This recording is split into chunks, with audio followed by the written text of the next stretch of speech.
Hello जी, नमस्ते तुसें सारेआं नूं। एह् बिना उबाले निंबुआं चार ले पाना ते कट्टी लै तां हून एह् मसाले मिक्स करी देने न। सिर्फ इस बिच जवैन, देगी मिर्च, काला नमक जां दूजा नमक बी पाई सकदे, मिर्च बी पाई सकदे।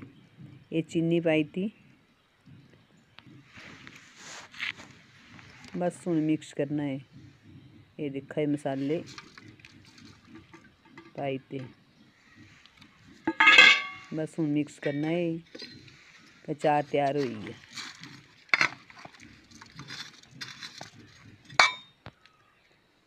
आई जा ते तुसें बी खाना है, दस्सने हून कदेहा बनेआ एह्। दिक्खने ते बड़ा शैल लग्गा दा, खाने बी शैल ही होना।